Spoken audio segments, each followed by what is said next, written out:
What is up, everybody? Welcome to another episode of SCUM. You have found the podcast where we dive into the deepest, darkest, murkiest waters with a plethora of legendary guests. I am, of course, your host, your bastard of ceremonies, the #1 scumbag, Rex Ruger. You might also know me as AKA the King of Sleaze, AKA the hair metal high priest, AKA the man with the golden pipes and the velvet's tongue, and most importantly, AKA Diamond David Lee Roth Jr. That's right. That is the old man looking down on me, proud as can be, of course. DNA testing, almost where we want it to be. Just spoke to my attorney a little while ago, and we will soon have conclusive proof. But is there any doubt? Take one look that I am the son of glam, the front man for the band. Just smoked a few grams, got a million fans. I'm your ice cream man, Mr. Wop Babaloo Bop Wop Bam Bam Shazam. Hot damn! Woo! Coming to you as always from the Pink Pussycat Lounge, and joined as always by the great Keith Hernandez back there. Keith, don't sniff the Aquanet. Speaking of that, little product placement here. If you're looking at me and you're wondering, how do I get the locks that rock? Boing! There it is, kids. Spray responsibly. Put that back there if I can trust Keith Hernandez with that. Let me give myself a look here because today we got a phenomenal fucking guest. Thank God I'm looking good for him. Well, then again, when am I not looking good? As always, this is the No Frills podcast. You get to see me inviting my guest here. Why don't you get any frills? Because take one look. You get plenty of thrills. That's right. Looking at moi, the hardest working man in show business, bringing you this podcast, plus fronting numerous glam and sleaze metal bands up and down the tri-state area and eastern seaboard. But I don't want to talk about any of that right now because I want to bring my guest into SCUM, who I am super excited about. So let's get down to the brass tacks. You're jumping right in today. Right. Oh, man, am I happy to see that face. Finally, VOGG. Huh? Finally. Hey, man. VOGG, take a look at this hair, man. Is it obvious to you that I am the son of the great David Lee Roth? Of course. Unmistakable, sure. Right? Unmistakable. No mistake. No way. Mistake. This is, of course, for my audience that has been living under a fucking rock and doesn't know a goddamn thing. This is the great. And he just disappeared for a minute. Where'd you go, VOGG? Oh, 1 second, 1 second. Oh, there you are. There you are. The great VOGG from Decapitated and now Machine Head, man. I got to say, I am such a huge fan. It's such an honor to have you here, man. Thank you for doing it. I know you got a day off on tour today, so appreciate you taking the time, man, really. It's my pleasure. I didn't do any interviews since quite a long time right now because I'm on tour and I start interview even just before the summer festival seasons. Right. We did quite a lot of shows this summer with Decapitated. Sure. For the European festivals. It was right. Crazy. It was crazy season. We did about 22 festivals in Europe, and after this I'm going straight after 2 days. After we finish the festival, 2 days at home. And straight to Machine Head tour, which I'm still right now, and we have still 10 days more to go. This tour takes in total with pre-production it takes 2 months. Yeah. So I'm quite ready for coming back home. I'll bet. VOGG, me and you might be the hardest working guys in show business. I don't know. I mean, you're working. I mean, for this year, probably one of the most for sure. This year. Well, first of all, I got to congratulate you. Decapitated has just recently celebrated 25 years of being a band, which in today's music industry is obviously a huge accomplishment. So congratulations on that. That's great. And also congratulations, I know it's been a couple of years, but on being a full-fledged member of Machine Head, which is, pretty big, right?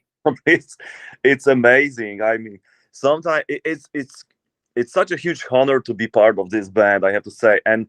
And Facebook reminds me 3 days ago that it will be already 3 years since the first show with Machine Head in 2019 yep. on the Bare My Eyes anniversary tour.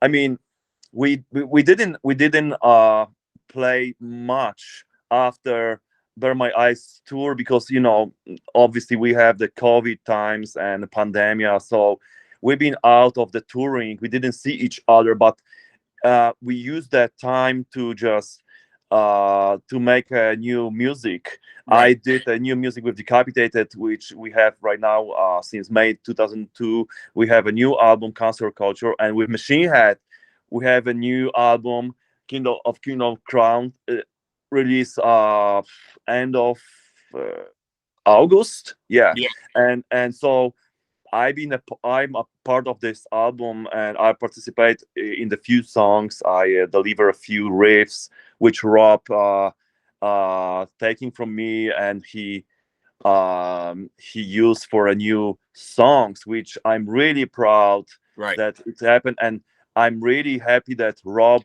is this kind of leader, that he's asking for the riffs from the other band members. So he been asking me about sending him riffs, some ideas. Right. So I I did, and also he asking me to play a few solo parts for the new record. Yep. And I'm really have to say I'm really proud of everything I done for the new Machine Head, and proud to be part of this band. This tour right now is just like incredible. It's incredible tour. We play every night for like 5,000-6,000 people. Yeah. It's a huge arena tour. We're touring together with a new project of Swedish guys from ex-members of In Flames and other Swedish bands from Swedish metal scene. It calls the Halo Effect. It's an Okay. amazing new project. The guys kicking us every night, and we have co-headlining band Amon Amarth, Yep. and I have to say I became a big fan right now Are you? for Yeah. for, for this band, because they are, they are such a great people. I love those guys, and also they have amazing show. They kick ass. They sounding great every night. They have really killer show. So this tour is just amazing, and I have such a great time to be Well, I here. got to ask you. I got to ask you on behalf of the fans who may get a little worried now that you've been pulled into the big band that is Machine Head. Do Decapitated fans have anything to worry about? Will you pull double duty in both bands? Well, it right now with the both bands releasing new albums, it can we can be a little bit more sneaky. Oh, Yeah.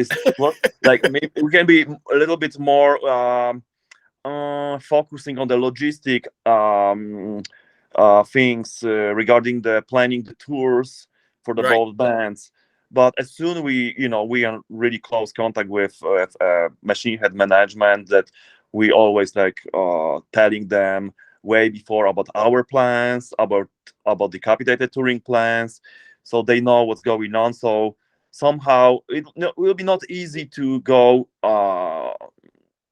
with all the tour dates with both bands, but I believe we can manage that somehow, and I will be able to do this double duty. Of course, Decapitated is my priority because this is my child. This is my band since Right. beginning. So And I think fans will be happy to hear that, because I don't want that. The fans could obviously start getting worried. You get pulled into a band like Machine Head, and I don't think anybody wants to see Decapitated fall to the wayside. That's for sure. oh no, that's for sure not. I already planned tours and festivals for the next year with Decapitated, and also Okay. we have next month we have a tour with Decapitated here in Europe together with the Spice Icon, Yep. and it's gonna be 22 shows over Europe. It's gonna be UK plus Europe, like Center Europe, like Holland, Belgium, Germany, Poland. So we're doing this with Dika promoting new album Cancer Culture, and after that we have 12 shows in our homeland in Poland. So we're gonna be busy with Decap. I'm trying to just fill every space when I'm not with Machine Head, I Right. to play with Decapitated, and there's no way that I'm gonna put Decapitated somewhere on the side or something Okay. like that. So, because this is my band since 25 years. This is my number one priority. How to say priority thing. And I need to take care of my band, Yeah. Yeah. especially now I gotta because I gotta ask you before we get too much more into talking about music. How did you fare during the pandemic? How did you and the family hold up health wise? Did anybody get sick with COVID in oh, your family? thanks for asking. I mean, no, we survived without anybody had a COVID, Good. or for sure we don't know anything about that. Like my wife and my kids been safe, and no one's get into the COVID. So well, we've been kind of we've been trying to be kind of like separate from everything around, especially on the beginning of pandemic. Means I've been busy with making music, so I stay alone for the almost every day in 2020. Yeah. Like after the tour, we've been forced to cancel because of the pandemic beginnings start, like during our European tour. So we've been back from Scotland to Poland, and I spent 2 weeks on the quarantine, home alone completely. And after this, I decide like this, okay, this is the time I starting to make a new record, because I Right. knew that it will take a while, and it will take at least 1 year no playing the shows. It finished that what it finished like almost 3 years without the shows for most of the big bands. I mean, we started touring after 2 years with Decap. Right. We started touring last year for the first festivals, and again we keeping going since March 2022. And I was busy with making music. I spent 1 year make a new Decap album. So I've been working in my home in Krakow, Poland, and I was focusing only for music. And after that, Rob asking me for some idea for solo. So I've been also working. I've been recording some things for Machine Head, and I've been sending. So I was busy with Machine Head and Decapitated. So in the you know, the pandemic was the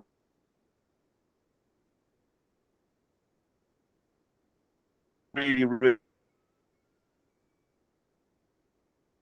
You got froze there for a minute, buddy. You got froze there.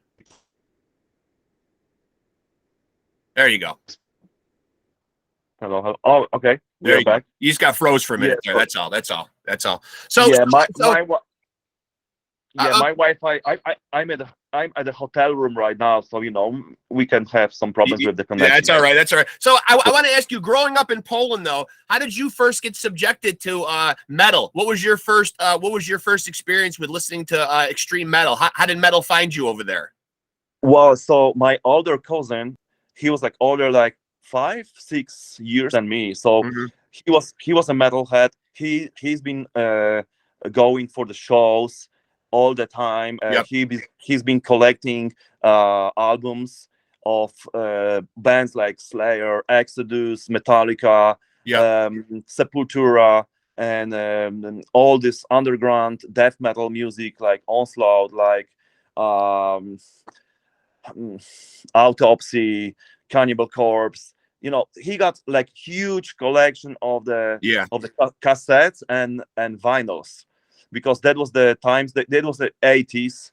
Yeah. So it was still a little bit before the CD. So he got all these tapes and vinyls. He got like hundreds of this, and me and my brothers, we've been just like visiting him, like a family visiting, and every time my parents goes to his parents, and they they hanging out. Old people hang out, and young people hang out in the other room with all these records. They get corrupted with metal.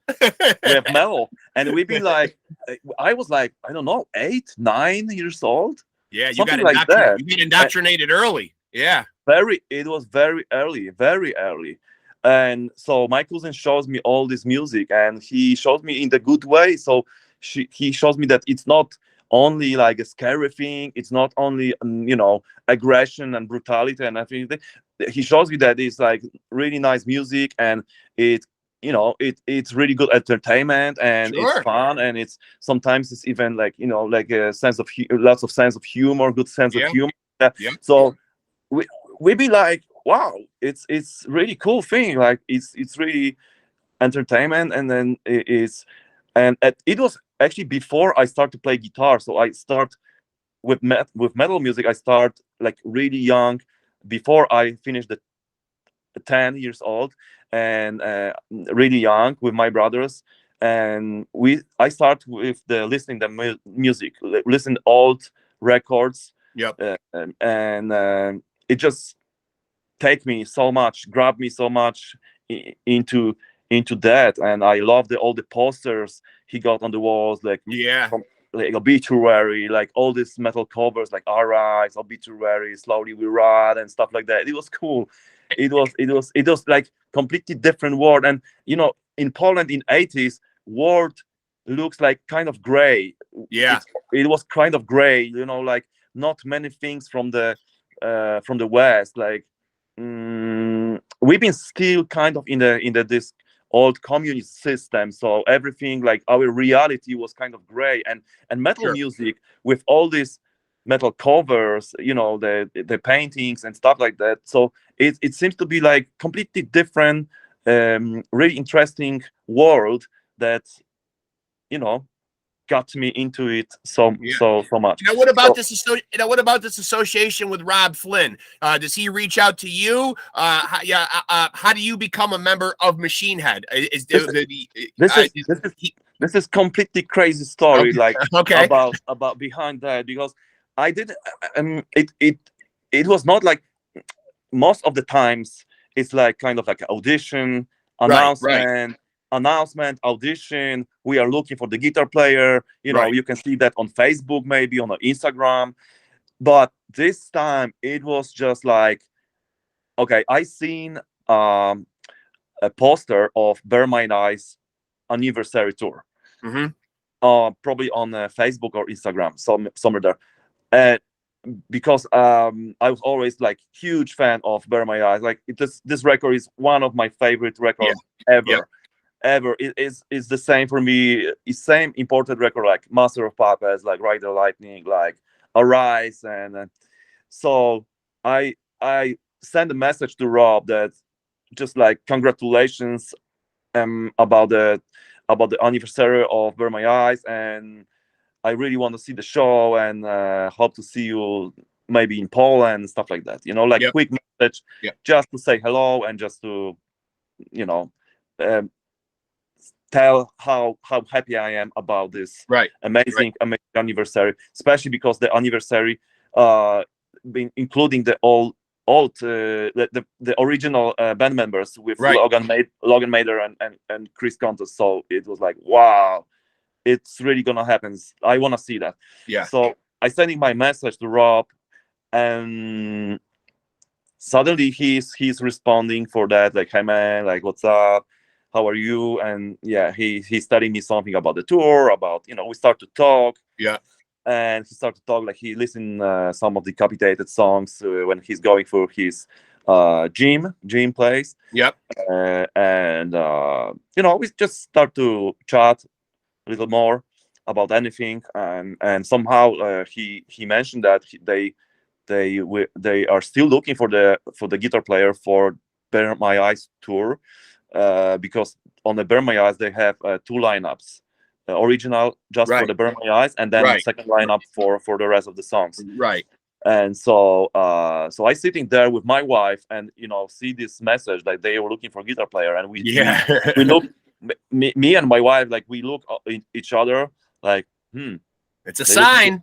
And so it's just it's a light bulb moment, right? And then I was like, well, I actually didn't think about that in this particular moment, but my wife took my phone and she said, and she write to Rob, maybe I can help. Yeah. You see what it means to have a good woman next to you? That's important. I don't know what I'd do without my wife sometimes. Man, without my wife, I will probably be dead, already dead, or I will be probably under the bridge, like doing some, Yeah. or I don't know. I will be no. So yeah, I love my wife. Well, one thing we know for sure, VOGG, you wouldn't be in Machine Head if it wasn't for your wife, right? Right. Yeah, you got her to thank for it. Yeah, I know. That's so were you a fan of Rob's previous work even before Machine Head? Obviously, he was in the Great Bay Area thrash band Violence for a while. Or were you a fan of his even really early stuff? honestly, I've been listening to some of the Violence records, and I never realized Rob was included. Was on this record. Yeah. I find out later, like on the tour, like when I joined Machine Head, I find out that he was a part of this scene way before. Yeah, he's a Bay Area legend. Yeah, I know, and because he created Machine Head, he was 24 already. So like for making the new band, I mean it's a good age, but when I create Decapitated, I was like 15 or 16. Yeah, right. And so I didn't follow Rob before Machine Head. First time I knew Rob from Burn My Eyes. Yeah. So let me ask you this. As you go forward with well, let me backtrack a minute. First of all, who are some guitar players that you really love to listen to? Not so much influences, but who are some guys that play guitar that really make you pay attention and say, geez, I'll listen to that guy all the time? You got some guitar players that are your favorites? Okay. We lost connection for a few seconds here. Yeah. I was asking you, who are some guitar players that really blow you away? Back in the days, it was Alex Skolnick from Testament. Sure. I love his style. It was James Murphy. Oh, yes. Just had him on the other day. And I used to love John Petrucci. Oh, yeah. Dream Theater. Sure. Dream Theater. John Petrucci. Amazing. I've been listening to this stuff back in the days all the time, especially it was called album. What is it called? A Metropolis album. Yeah, I can't count how many times I've seen online, and I don't know how you feel about this. I'm gonna, you can give me your take on it, but I have seen on more than one occasion online where you have been referred to as the Polish Dimebag. Does that? Now, do you like a comparison like that? Obviously, you're probably a Dimebag fan, but do you feel like you're like right there with him? Well, and of course, I need to mention Dimebag Darrell right now, because Dimebag was probably the most important guitar player in my life. Yeah. Because you can hear it in your playing. You can hear it in your playing, definitely. Well, he influenced my my sound so much, because his personality was the most inspiring character. Right. Like always being that guy, that really nice dude, happy. Like I don't know how many times I've been watching the Vulgar videos and all this craziness they did. It was like insane. And I hear even from Rob like some stories about like they toured with Pantera back in the days, and Dimebag was like this kind of personality, like overwhelming, like crazy, larger than life. Yeah. And so like talking about the influence, probably the most influential guitar player for me.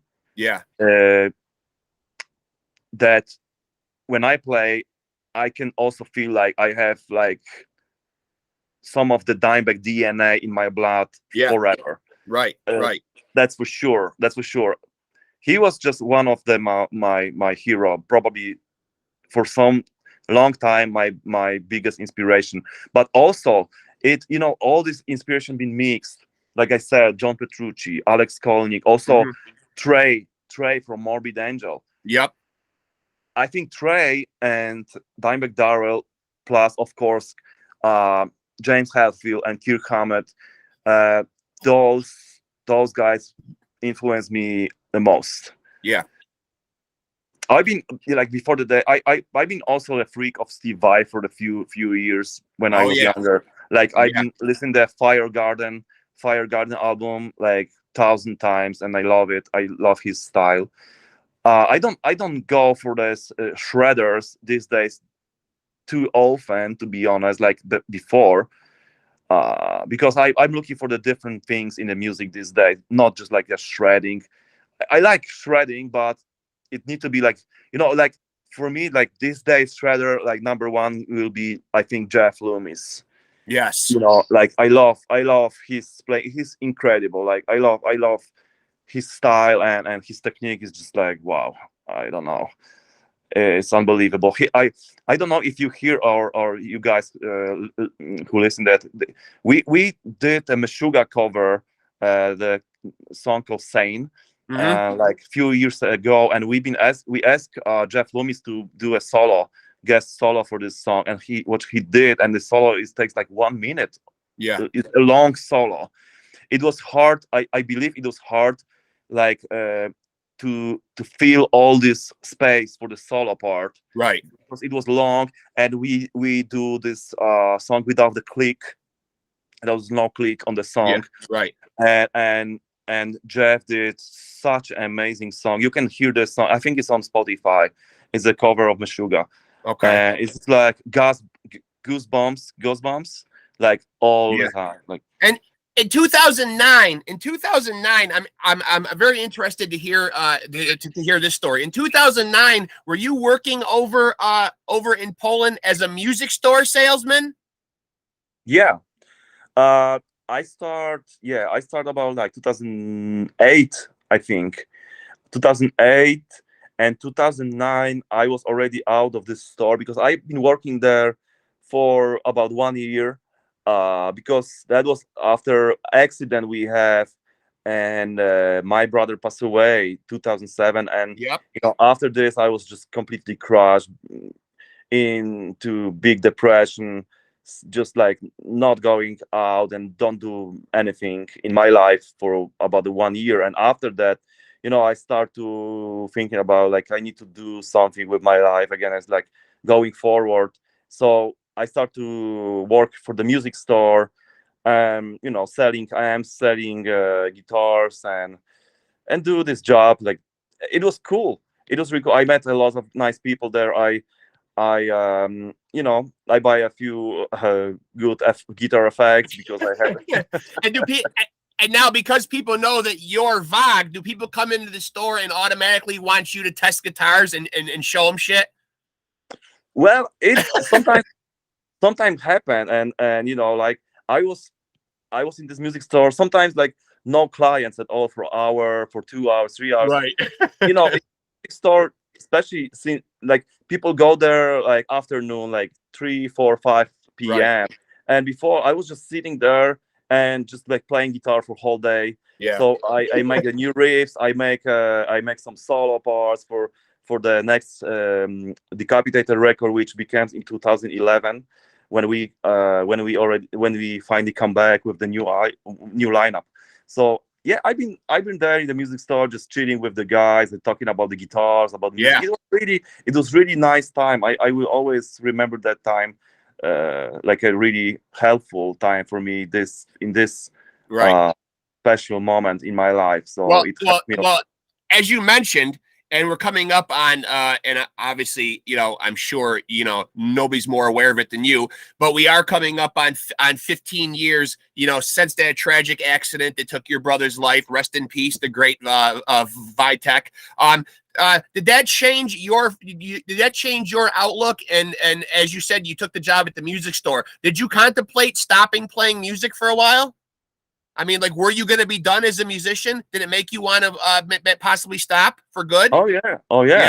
Sure. I mean, I was like, for this time, I didn't think to be in any band, and I was thinking that for Decapitated, it's done. Like that's it.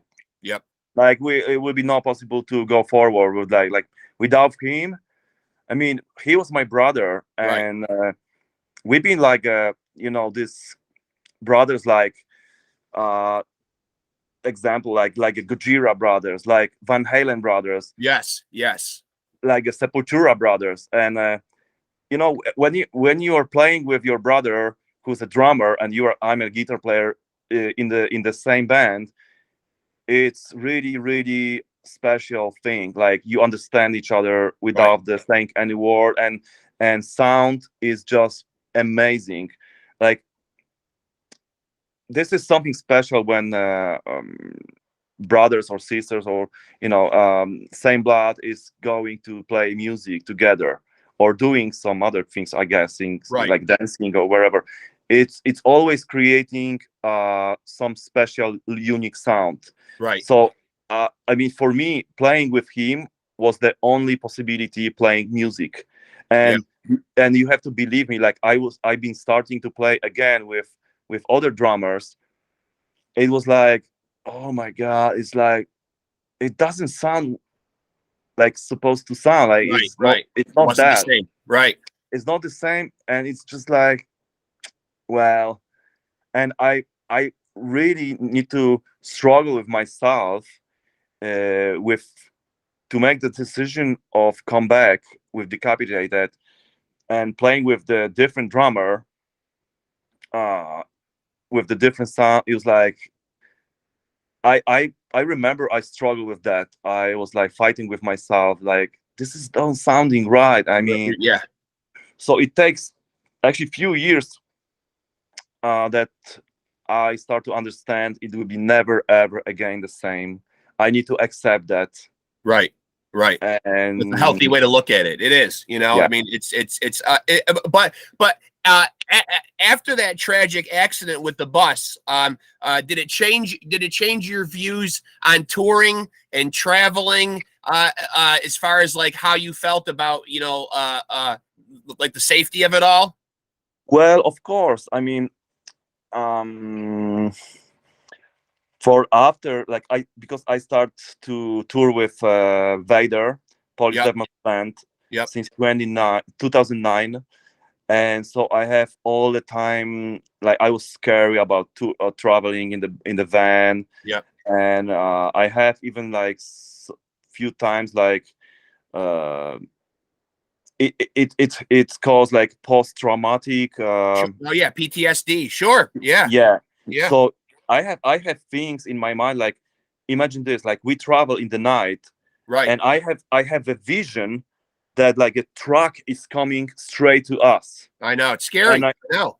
and I start to scream for the Yeah. driver, like, dude, stop this vehicle or wherever.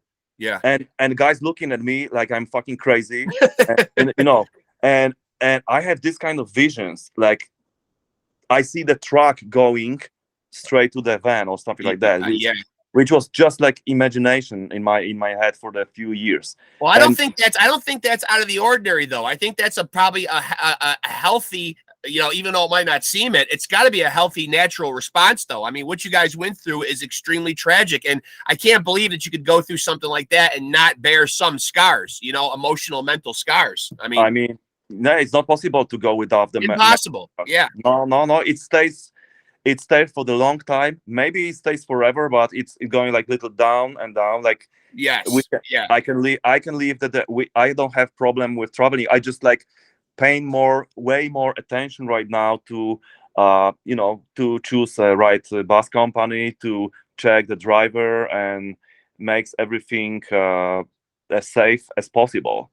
Right. So Right. Right. So after all this time with Decapitated, and of course I want to end on the note that obviously all your hardcore fans, we miss Vitek very dearly.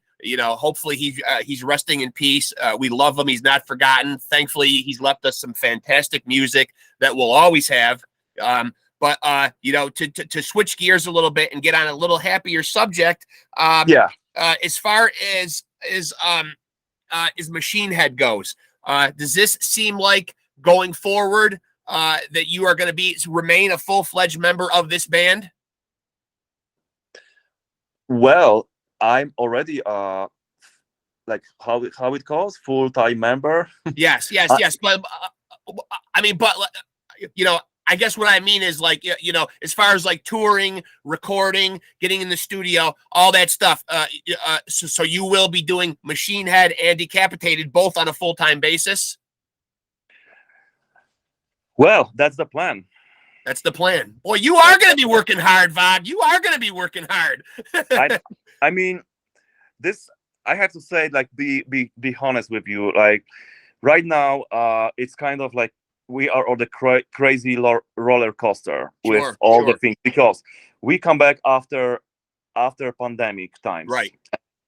And all the bands want to touring, all the crew want to come back. Everybody, it's crazy time. It's so much shows everywhere.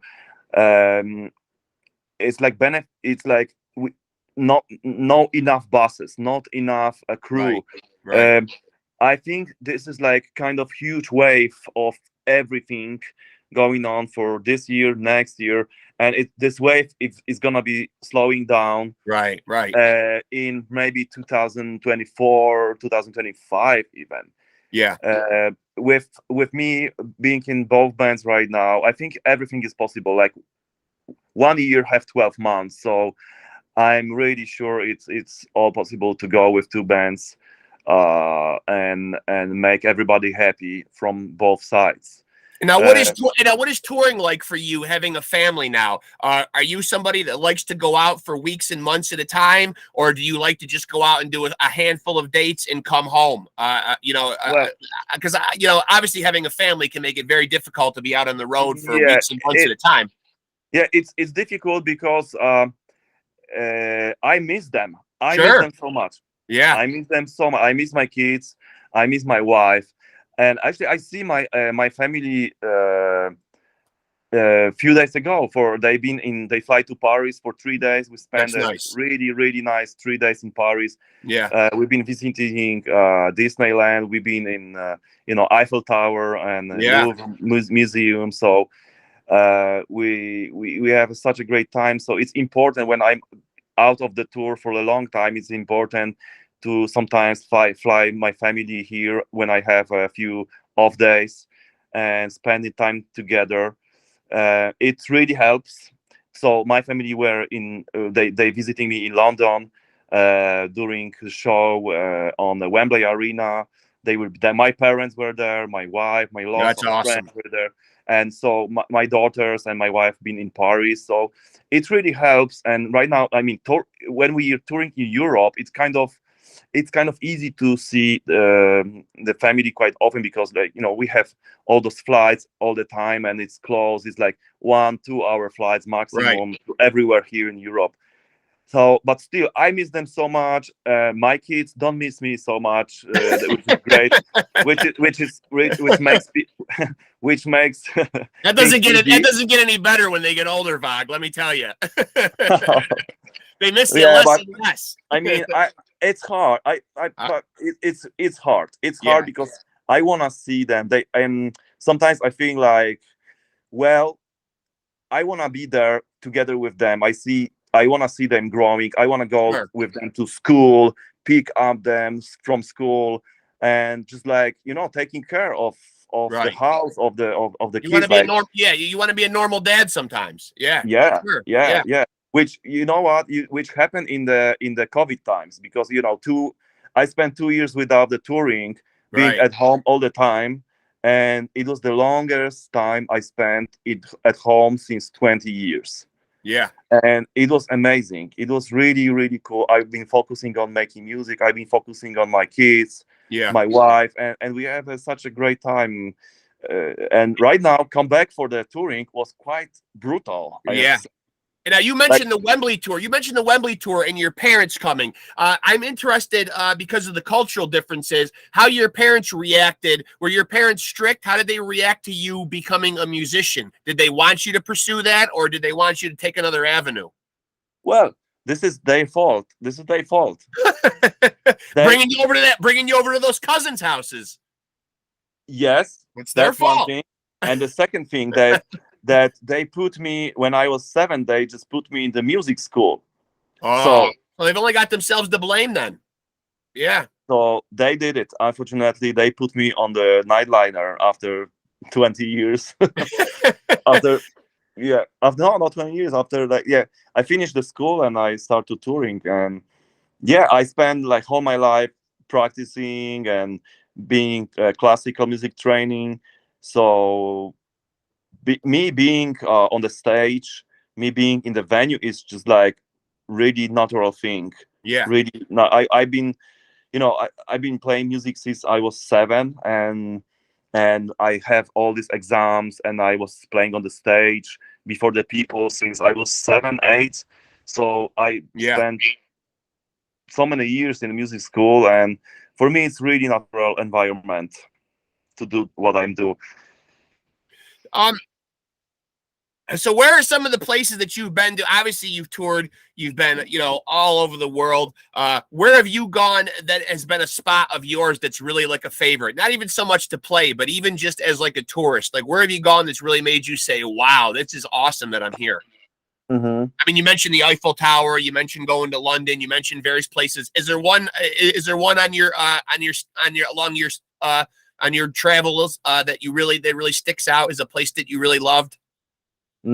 Well, here in Europe, we have quite a lot of countries, and every country is completely different than each other. Like Spain, Portugal compares to Holland or Germany or UK is Switzerland. They're everywhere different people, different mentality, and their reaction for the music is it's different. And for me, when I touring since about 20 more years right now, I know some place. I come back for these places again and again, and it's coming.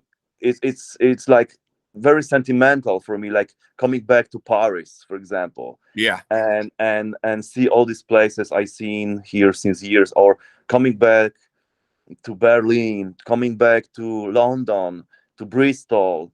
I have to say, I will not be I will not be fair to choose one my favorite place. Yeah, Because you love them all.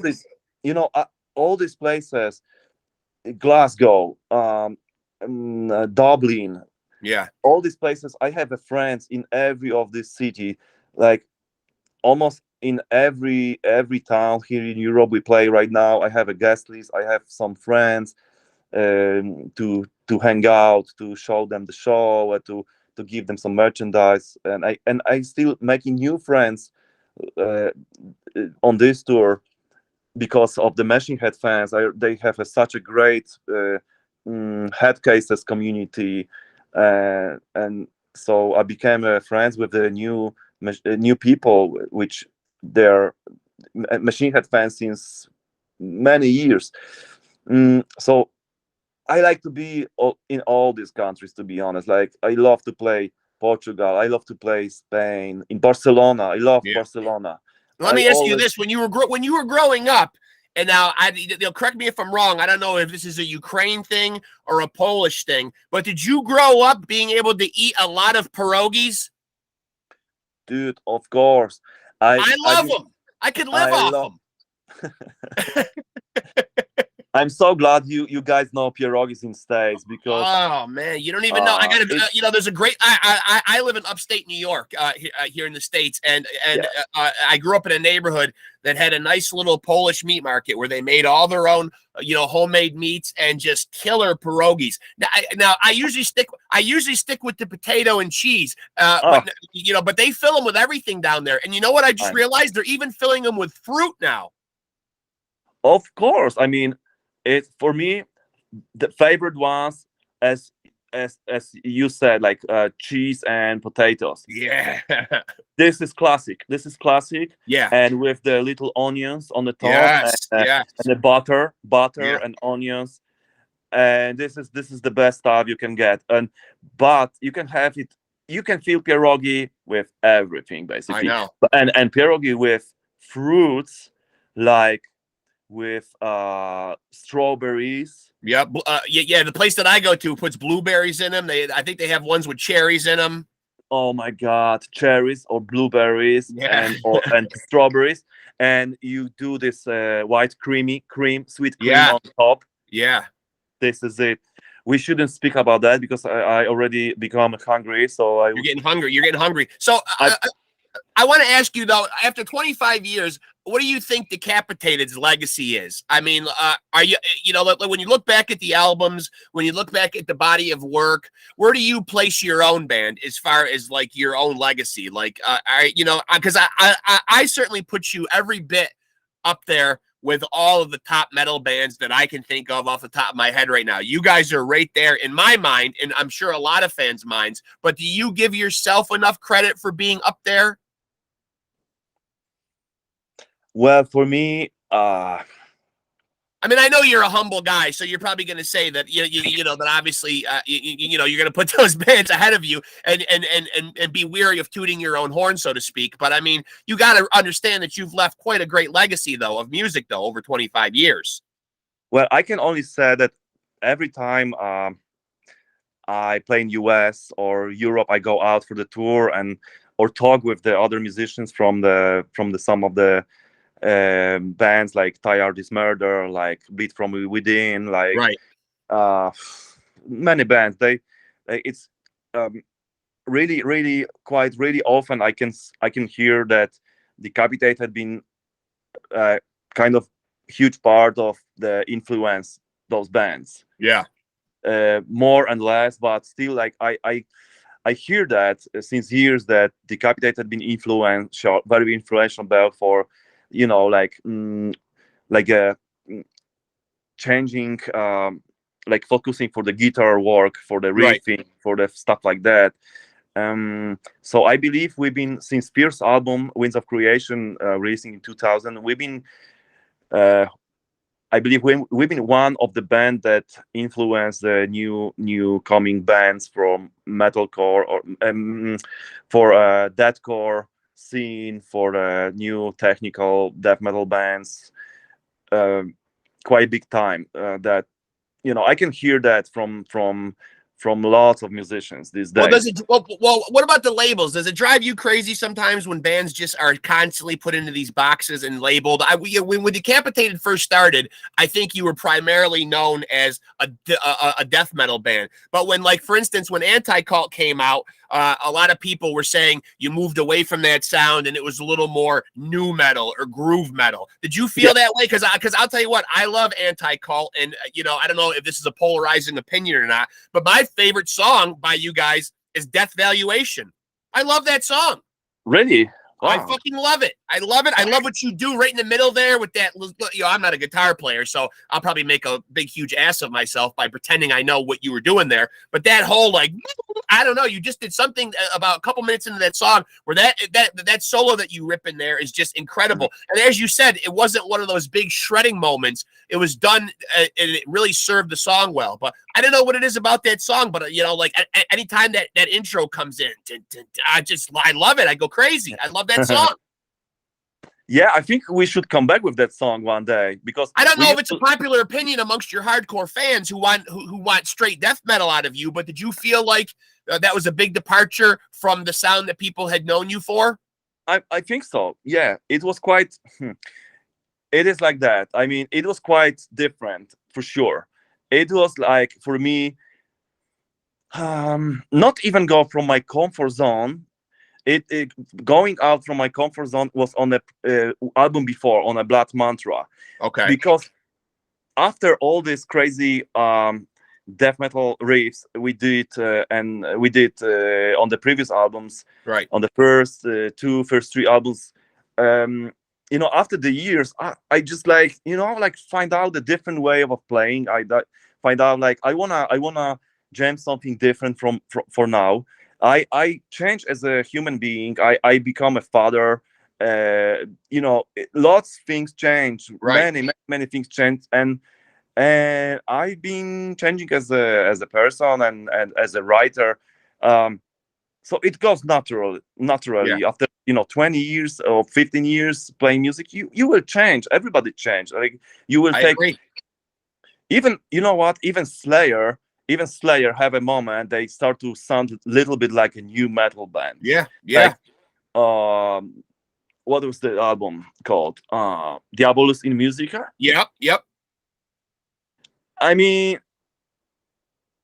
I think it's normal thing to just like go a little bit right, to go a little bit left, to just like, you know. So that was a conscious decision to change your sound. That was a conscious decision. You guys sat down and said, let's do something a little different. I mean, it was like I taking my guitar and start to jam, and I hear riff I'm playing, Yeah. and I think like this is good riff, but it's different than what we did before. It's way different. Right. But should I don't do that because it's different? Right. Like, Right. if I think it's good and I like it, I want to record that and see what Right. happened. You know, I want to just like maybe risk a little bit, because I know for sure that people will be like, all their fans will be like, this is not Decapitated anymore. This is like, what the fuck is this? Like, what's that and stuff like that. Which of course happened. And I'm actually, it was for Blood Mantra and for Anti-Cold album, it was actually huge risk talking about compares to what we did before and what we represent as a band. Right. But right now, after all these years, and after people know that what they can expect from Decapitated, which is changes, like every next album will be different. On the last record, Cancer Culture, we come back with more classic death metal, extreme. There's a way more things, like there's No Cure song, or The Last Supper, or Cancer Culture song. This is really, really death metal thing. Yeah, it's a ripper, definitely. Yeah, it is. So, sometimes it's also connected with the musicians you play in that moment, because for the Blood Mantra and Anti-Cold album, I have a different drummer, a new drummer, who wasn't that like crazy fast blast beat guy. He was more like groovy guy, really good drummer, but he couldn't play that fast like Karim or like James Stewart, which drummer I have right now. Right. So sometimes you need to deal with musicians you have. You need to know what they can do and what they cannot do, and write material that they will able to play. Right. You know? Right. And they will play right. So that this is what happened for the Anti-Cold album. I have a drummer who was like really solid, groovy drummer. So we did more for this music, more for this way. Right. But I think it's sounding great. I love this album, and I'm glad we are able to do this kind of changes in music and go for the different directions. I mean, it will be always like people complaining about the changes. People, you're never gonna win, right? You never win. You know. There's always gonna be criticism, no matter what. Now, during that aforementioned accident that unfortunately took your brother's life, there was also some injuries to Coven. Do you talk to Coven much, and how is Coven? Obviously, we love Raphael. He's doing a great job as the frontman of Decapitated. He's an absolute fucking dreadlocked fucking beast of a fucking singer. He's a monster, but certainly people will remember the contribution made by Coven. How is Coven these days, and how much talking do you do to him? Well, it's not easy to say that I talk with Coven, because he's not able to speak. Okay. He's not able to speak. He's not able to walk. Okay. He's on the wheelchair. Okay. He got really hard time during the COVID, because he was in a hospital, and it was like almost like a critical situation for his life. But and I have to say, which is not really it's not really looking optimistic for that couple of years. His parents and his sisters and he got a family around him in his family house, but he's on a wheelchair. He's like making some progression, but he's not able to speak. I believe he understands when we talk with him. He giving some signals, some reactions. About everything we talk to him. I didn't see him for a quite long time right now because of the COVID. So COVID, it's not possible to even visit him. So Actually, I didn't see him right now since few years, and I need to, yeah. So I as of right now, I could certainly tell my audience that Coven could use all the thoughts and prayers we could give them. Definitely, yeah. uh, And we will be praying for him and thinking about him, and I'm sure the audience will be too. He was a big part of your sound, and he was he was it's he certainly was disheartening to hear that he's going through tough times. So yeah, hopefully he pulls through. yeah, he was a big part of the when he started to be a frontman in Decapitated. We did a few nice tours, and he was a really really solid frontman. Yeah. Like big charisma guy, big charisma Yes. dude, and he could speak to the crowd and just like make everything what he want with the crowd. It was insane. He was a great character, great down to earth guy. Really, I gotta ask your opinion about this though. Obviously, since you started Decapitated way back in the '90s, fast forward all the way to where we are now in 2022, there's obviously been, and it's no secret, some huge epic shifts in the music business. It's not what it used to be as far as album sales, commercial success. Do you still find a lot of enjoyment in being a musician, or do you find that it's gotten to be a frustrating business?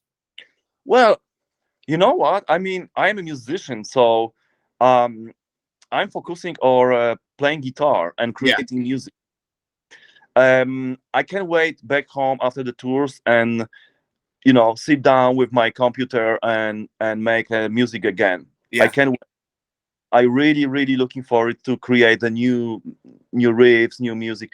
So, well, I know more or less about what's going on, all these changes in the music business. Right. Everything is going right now more in the direction of streaming platforms and Spotify things and stuff like that. So um, albums don't sell that well that before, but it's still but for me, this is my life, this is my lifestyle. I Right. enjoy it. I mean, one thing is being a musician and create music and play music, which is my part, and it will never change. It's the same rules, and these rules will never change. I need to warm up, I need to practice, I need to change the strings, I need to go there and make some music and practicing. This is never gonna change. Right. But music business is changing all the time. Uh, but Frustrating way to make a living sometimes, though, right? well, It can be.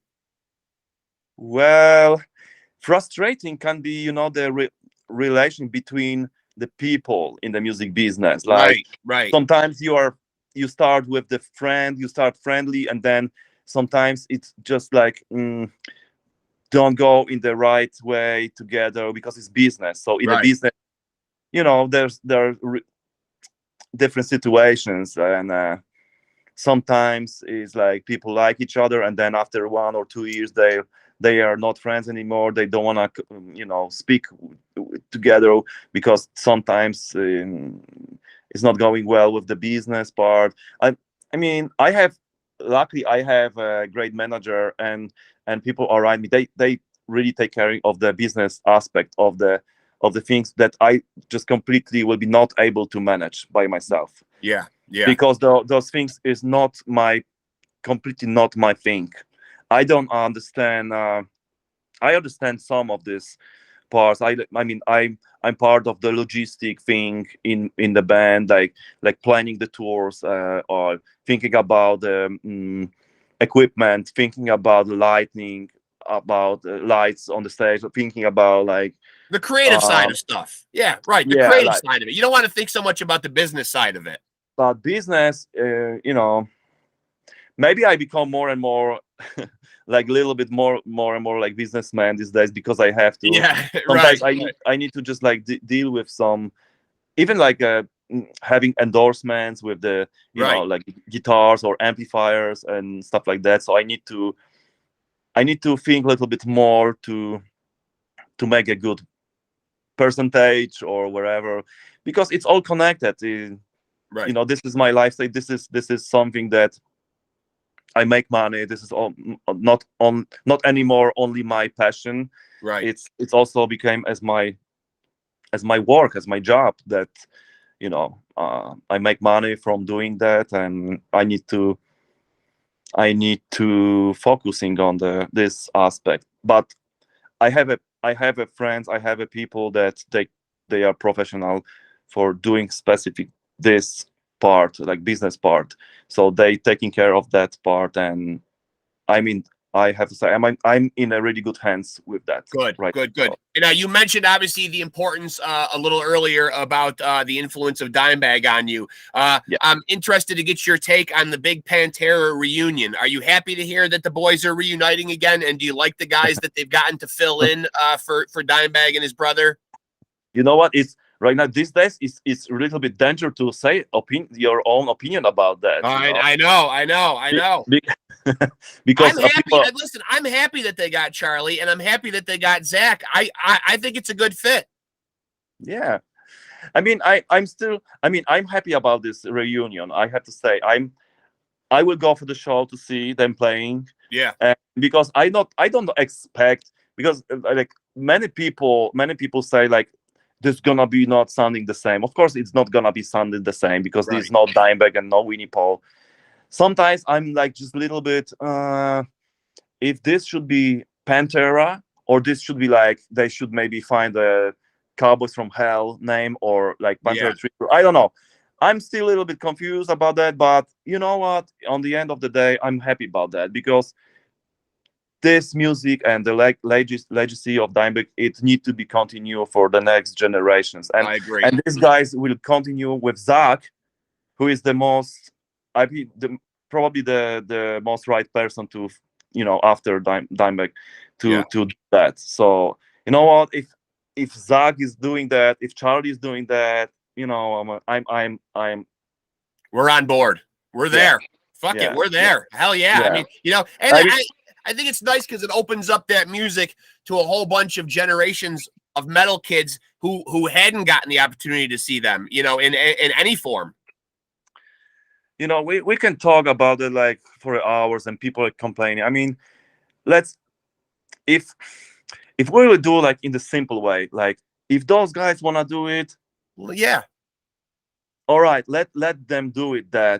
Let's see what happens. Let's go to see them live, and let's listen to that. For sure, I'm happy to hear this song live, because I celebrate the music. Right. I will celebrate the music, because I never have a chance to see Pantera live. Never. No. I never see Pantera live. I was almost supposed to see it and even play with Pantera, with Decapitated, on the show in Poland. There was a announcement of the tour Tattoo the Planet with Slayer, Static X, and Pantera. Yeah. And we've been the local support for Polish show. Never happened? No, happened because of 9/11. Oh. So, Jesus. VOGG, you were this close. I know. Well, so just for celebrating music, and I don't give a shit. I mean, like, people complain this is just for money. This is, Phil wanna do it for money. They need money. For sure. But But when did it all of a sudden become wrong, though, to do your job and make money? I mean, that's what he does for a living. Yeah. In the other hand, sometimes people don't understand that musicians need to eat. Yes. Hey, VOGG, listen, pierogies aren't free, Pierogies not for free. No. and so, also Phil and Rex been a big part of the Pantera. So, Yeah. Listen, man, I'm excited for it, man. I'm looking forward to it. And if it comes anywhere near me, I will certainly go. I was fortunate enough to see Pantera back in the late 90s, like with the actual, the full on, original members. And, but it's so hard though, because it's so long ago that you want to remember these shows, but sometimes they just wind up being a big blur because you see so many of them, So, I mean, it would be nice to see them, in this current, era. You know, I mean, it's certainly going to be a different sound, as you mentioned. Yeah. But at the end of the day, we're celebrating the body of work. This is not a competition to replace This is not a competition to replace Dimebag and Winnie Paul, because nobody will never ever do that again. Right. Nobody will have the same groove as those guys have. This is those guys that have the best, in my opinion, the best groove in metal like ever. Yeah. So this is not a competition to replace them and trying to create the same sound. No, and this is not about that. This is about to play this amazing music live. Yeah. And give the people, bring this joy, this amazing music back to the stage, to the big PAs, to the festivals, and make people happy, make people possibilities to enjoy this again. And I hope, and even I'm like a little bit like not 100% sure and cool with all of this, right? But I'm more with that. Like, yes, let's do that. And like I crossing fingers for the guys. Well, I have to show you that on both levels right here. As you can see, there's my Cowboys from Hell right underneath my Polish tattoo. You see that? Yeah, I seen. Wow. PW, right? That's Polska Walzaka, right? Walcząca, yeah. The Polish. I probably sang that wrong, man. Yeah. I'm representing VOGG. I'm representing over here. I'm representing. Wow. I mean, this sign is really, really serious sign in Poland, representing Polish people fighting in the Second World War. Yes. Especially like even really young people in Warsaw. They give their life for saving the country, saving the capital of Poland. Yes. It's really serious thing. I mean, I love it. I always watch my history, and of course, you can't forget the Cowboys from Hell underneath there too. Yeah. That's important. You know what I mean? You got to be representing on all fronts, VOGG. I got to have all bases covered. You know what I mean? Yeah. And listen, man, it's been a blast talking to you, man. I love you to death, brother. I'm so happy for you. Congratulations again on the 25 years with Decapitated. You landed a pretty good gig here in Machine Head. That's pretty fucking cool too, man. So you're out there doing it, brother. You're the man. Yeah. Dude, thank you so much. I mean, it's, as I said, it's a crazy roller coaster right now. I'm not seeing my kids. I don't see my wife. I don't know what the fuck is happening right now in my life. I just play guitar. This is the most crazy, full of the shows season in my life. Yeah. Right well, now. Listen, man, you're having a good fucking life though, man. Enjoy the ride. But, enjoy the fucking ride. I just keep it going. We'll see what happens. We don't know the future, but let's keep it going next day, and let's do the job. Let's do everything best possible. I will keep it my work for playing guitar, for deliver the best music I can, deliver best performers every night for all the Decapitated and Machine Head fans, and let's see what happens. For the future, stay positive. Yeah, stay healthy. You too, and best of luck on the rest of the tour. And wish you safe travels out there, man. Be safe out there. Yeah. Yesterday we have a little party after Paris. I like the sound of that. Having a few nice beers in the bars. I talked with Jared till almost like 5 a.m. Yeah, we've been jamming Gojira albums, and we be just like, how much hard partying? How much hard partying still goes on, VOGG? I mean, now that you are over 40 years old and a father, are you still out there partying hard?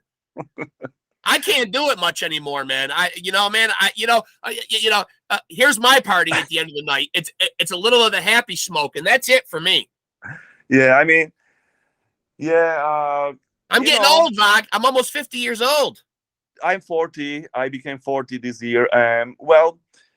Sometimes I forget I'm 40, and sometimes things going a little bit too crazy, especially if you have a really good show and you have a day off next day. So, Yeah, you know. yeah. But I have to say, I'm not doing that crazy. Like, You're not you know, 16 anymore. You're not 16 anymore, Vog. You know, no, none of us are. Shit.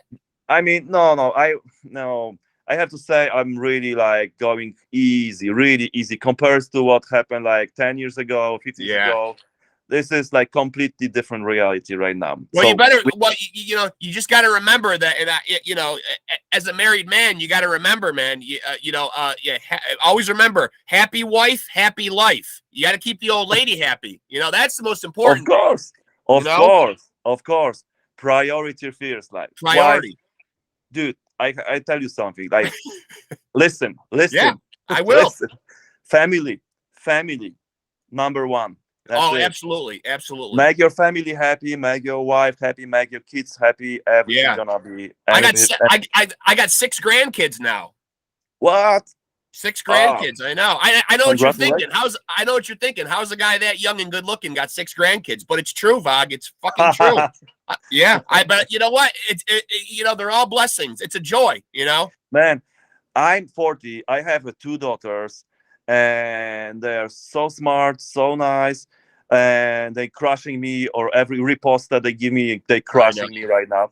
And so yesterday, I've been walking from the hotel with them to the venue before the show, to the venue called Zenith, really nice venue in Paris. And you know, I'm thinking to myself, like, what the hell, dude? Like, I'm in Paris, going from the hotel to the venue with my wife, with my kids, to playing Machine Head show. This is fucking amazing, you know. Fucking things are going pretty goddamn good when you're in that situation, right? I mean, you gotta pinch yourself sometimes. Yeah. It's crazy. I know. It's crazy. I'm happy man right now, I have to say. I don't know what happened in the future. Fact, I don't know. The future not exist. Right now is the future. We have a future right now. I take care of each day. Yeah. That's all you can do. Yeah. Do my best. You can play do. guitar. Yeah. Make crunchy sound. Yeah, just keep giving us those crunchy sounds and we'll be happy, man. We'll be happy. We'll be bowing down forever, man, as long as you're delivering those crunchy sounds. I like the way you put that. That sounds nice. Yeah. Listen, man, I could sit here and talk to you all goddamn day, man. I really could, man. I appreciate you taking some time out. I know that when you're on tour like that, you know, you cherish your days off, I'm sure. So I appreciate you being so generous with your time and, you know, giving a little bit of it to me today. It's been a blast talking to you. Oh, it was my pleasure. Thank you, Thank you very much. And let's stay in touch and we'll do this again sometime. Definitely. Sure. Yeah. You got it. You got it. Right now, I probably go out, see the city of Munich. I'm in Munich right now. I probably go to the city center, maybe have like some German beer or some sausage. Yeah. You're living your best life. Listen, man, you're out there living your best life, man. That's all you can do, right? Right. That's the moment right now. So I'm gonna celebrate. Well, enjoy, man. I really appreciate it again, man. Thank you so much, brother. All right. Love you to death, Vog. Yeah. Take it easy, brother. Take it easy and catch you soon, all right? Yes, sir. Yes, sir. Enjoy the rest of your tour, buddy. All right. Thanks a lot. Talk to you later, buddy. Take it easy. Yep. Later. Bye. Bye-bye. Well, come on, folks. There he is right there. Need I say more? That is VOGG. You don't even need to know his fucking last name. VOGG. VOGG. And he is an OG, too. Old school. You can check him out in the band Decapitated, which he founded, as you heard, when he was a teenager. Tender age of 15. That guy was already fucking shredding on guitar. And go back and check out everything Decapitated has done, including this year's Cancer Culture of 2022. Plus, he's in a little band right now called Machine Head. You might have heard of him. Playing alongside of the great Bay Area legend Rob Flynn of Violence fame. So, you know, hey, VOGG's out there living his best life. And he knows his way around a pierogi, too. So that is the Polish dime bag, which he apparently loves that term. And no, seriously, man, we thank VOGG. He's all about the metal. Love him to death, man. Hope you guys enjoyed that episode of Pod Scum. And remember, until next time, take it easy and keep it sleazy.